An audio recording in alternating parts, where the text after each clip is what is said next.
If there was just one area that you could master in personal growth, what would it be and why? I ask that because most people are off trying to chase money or chase success. But what if I could tell you there was one area that if you don't master this first, it doesn't matter how successful you are, you're not going to feel great.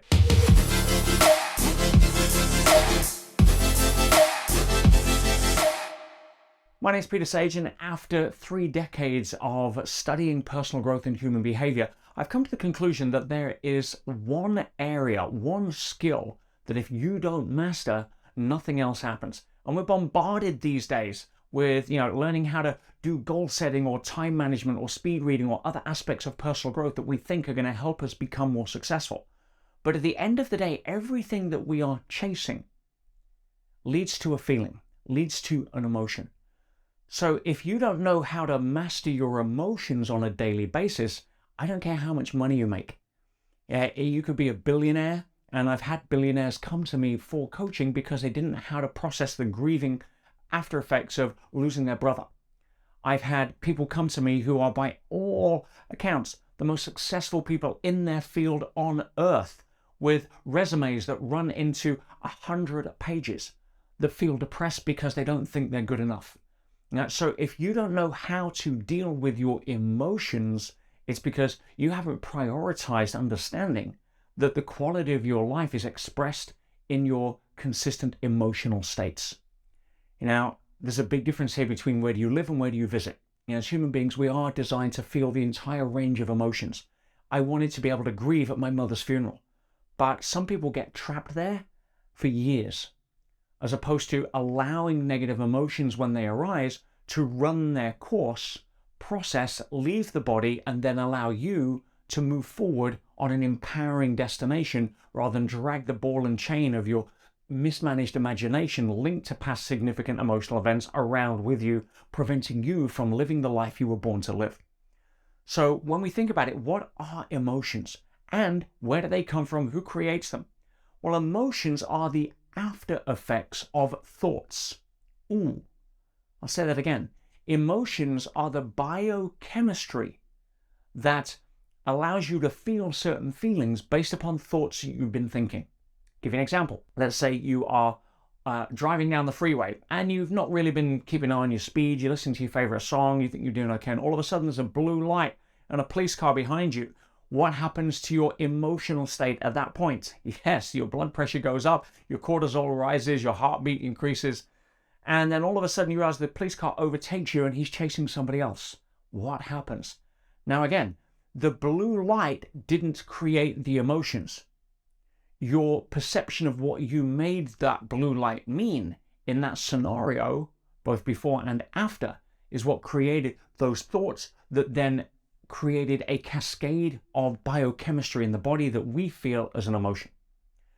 Now, if we're constantly reacting to our emotions, or we're allowing other people to trigger us and our thoughts on our emotions, as I said, I don't care how much money you got. I don't care how great you are at getting goals. I don't care how great you are at being efficient with your time. You're going to live a life constantly in stress, constantly aging faster, constantly being worried.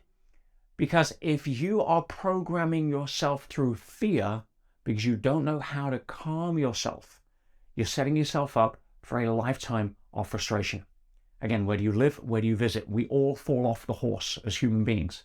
But it's about not falling off as often. It's about not hitting the ground as hard. It's about getting back on the horse faster than sitting there moaning about why we can't get back on the horse. So when it comes to emotions, what are you doing to be able to master your emotions? If somebody comes up and calls you a nasty name or writes some comment on what I call anti-social media, then how do most people react? Oh, how dare they? And then, cortisol rises. Boom. Now you're already in the game.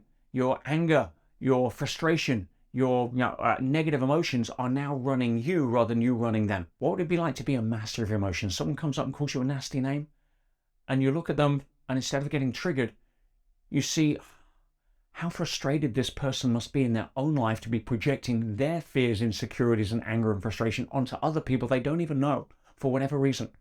You don't get hooked in. You don't get bought into what I call OPD, or other people's drama. So when you're able to master your own emotions, you consistently live in a state of calm. See, if you are always triggered, if your emotions are running you, especially if you're watching the lamestream media with whatever the latest fear porn of the month is, then you are programming your emotions into a fear reactive state, which means when somebody offers you an opportunity, you're going to look at it and the first thing you'll see is, where can it go wrong? Oh, what happens if I lose? If you know how to master your emotions so that the consistent place that you live is more calm, curiosity, joy, fun, fulfillment, and somebody puts an opportunity there, you're going to ask better questions. Not, oh, what could happen if it goes wrong? Great focus. You can say, okay, what would have to happen for me to be able to succeed at this? What would have to happen for me to learn more about this to see if it's a right fit for me? You're not distracted by fear. You're not distracted by a go-to emotional state.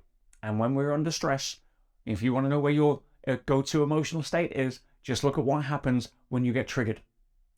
So if you want to learn how to master your emotions, because there are specific techniques, it doesn't matter on your background or where you're at, that we teach as part of our elite mentorship forum, then that is something that I would encourage you to spend your focus on.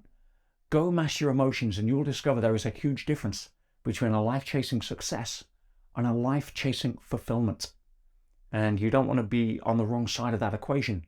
Get to the top of Success Mountain and want to jump off because you don't like the view. Seen that happen too many times.